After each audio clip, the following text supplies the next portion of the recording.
Cuman yang kalau iskalkan di sini metode yang kita bahas semua dari jenengan itu mengatakan harus ada dalil yang sezaman ya. Coba berikan ibarat secara gamblang bahwa itu apa dalil yang kita ambil harus yang fi zamanil akrob ila madlulnya niku. Itu ada di dalam kitab itu Rasail fi Ilmil Ansab.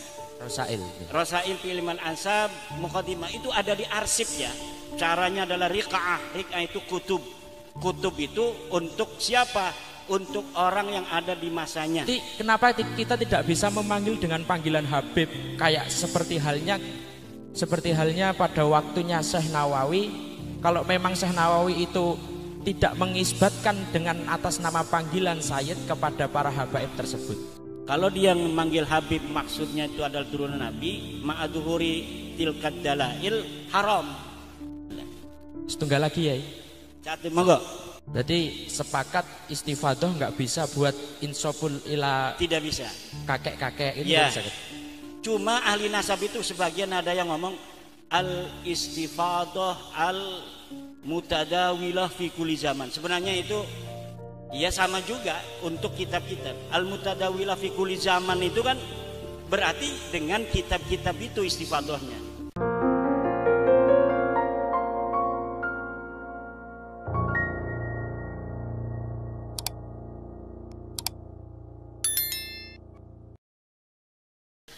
Selanjutnya kepada Gus Imam Arba'in ya. Gus ini Ahmad Mubarak ya. Mubarak silah monggo iskal mawon ya sepunten nih. Tadi jenengan ngendikan bahwa suruh membaca di Kitabul Ansab, kitab-kitab yang membahas nasab-nasab ya. Cuman yang kalau iskalkan di sini metode yang kita bahas semua dari jenengan itu mengatakan harus ada dalil yang sezaman ya. Niki bukan berarti kalau mengadu domba atau bagaimana, cuman pingin mengetahui metode apakah dalilu kutubi yang diperuntukkan itu harus sezaman oleh zamannya Sayyid Ubaidillah. Ya. Di Kitabil Mu'asir au bil qaribi minhu atau bi aqraba minhu. Jadi kitab yang paling dekat. Begini. Itu ada di dalam kitab cara isbat nasab ya. Lihat dalam Rasail dan Muqaddimat. Itu sebenarnya yang menolak-nolak mempermasalahkan itu sezaman framing. Makanya nggak mau beradu begini. Kalau beradu kan kitabnya di bawah tuh. Mana nih lihat halaman sekian. Ini keterangannya bahwa pertama isbatun nasab, nasab yang jauh itu adalah bikutubin nasabin. Kalau syahadah, ikrar, apalagi itu syahadah, ikrar, suhra, istifadah untuk orang di hari ini. Orang di hari ini kita isbat nasabnya dengan syahadah. Ini anak siapa? Ada 2 orang. Ini anak Kiai Suparman. Coba satu lagi. Ini anak Kiai Suparman. Sahih. Nah, hakim itu boleh menetapkan. Ini anak Kiai Suparman. Itu namanya surah dan 2 orang saksi. Ada lagi ikrar dari bapak kepada anak. Dia datang minta, dia anak Wayuan, datang ke Ki Suparman nama Ki Suparman lagi ceramah, di rumah ada istrinya. Saya anaknya Ki Suparman dari istri yang ada di Rumbia. Marah istrinya kan, nggak punya, suami saya itu istrinya cuma saya. Waduh, dilaporin sama polisi, ini ngaku-ngaku anak. Mana suami kamunya, kata polisi. Lagi ceramah, tunggu suami kamu.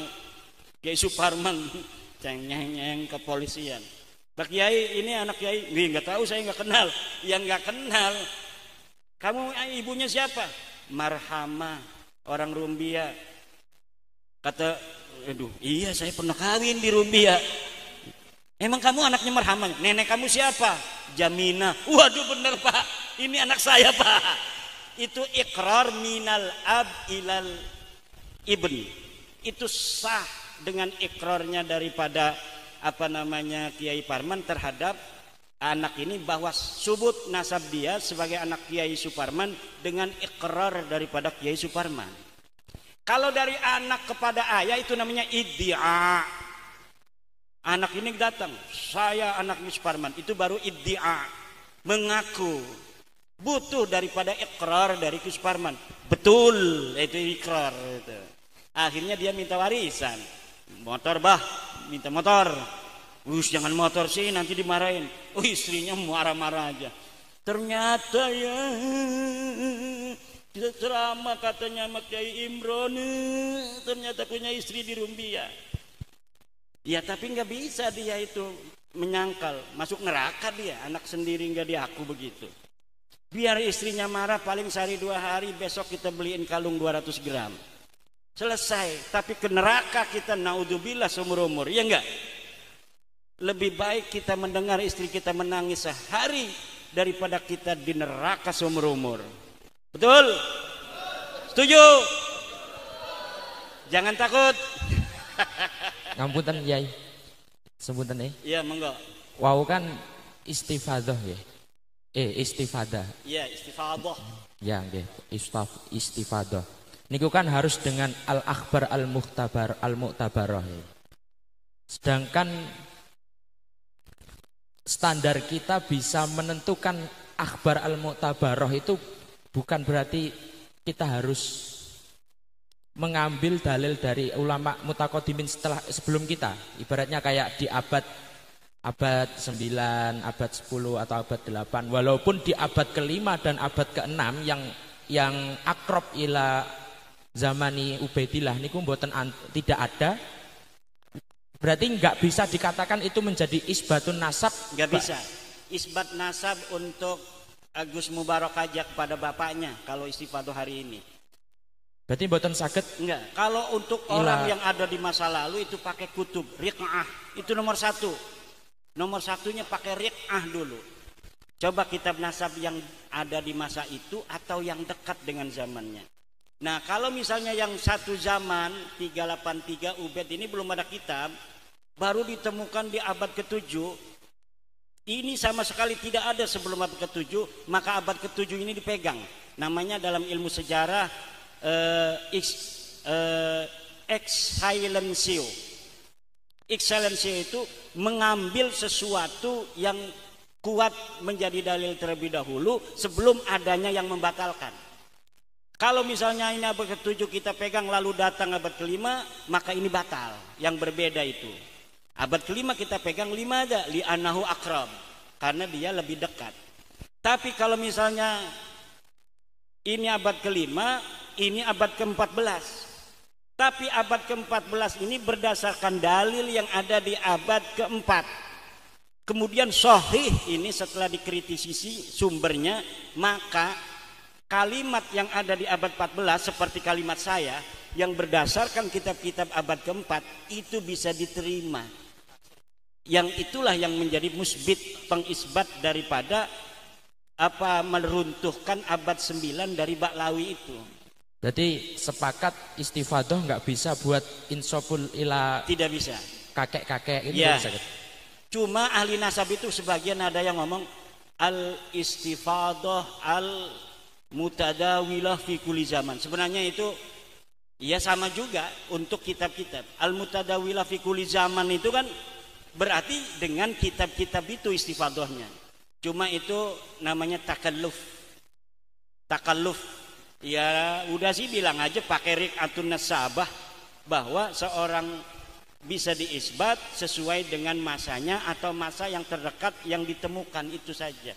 Tidak usah dipegang istifadah fi kulli zaman segala macam. Itu namanya takallufun minna. Sama aja ujungnya mah. Jadi ada istifadah fi kulli zaman. Bagaimana mengetahui istifadah fi kulli zaman? Bi kutubin nasabin katanya. Ya, ada lagi? Nggih.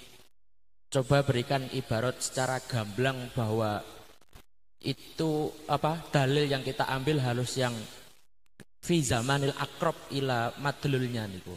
Itu ada di dalam kitab itu Rasail fi ilmil ansab. Rasail fi ilmil ansab muqaddimah itu ada di arsip ya. Jadi siapapun bisa melihat Rasail fi ilmil ansab. Bagaimana tariqu isbatin nasab. Itu sudah jelas. Caranya adalah riqa'ah. Riqa'ah itu kutub.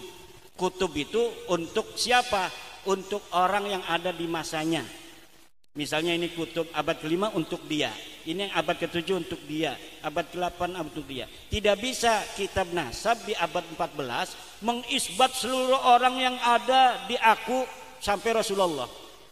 Kalau begitu nanti orang bisa saja mengarang-arang nama-nama sampai Rasulullah kemudian diisbat.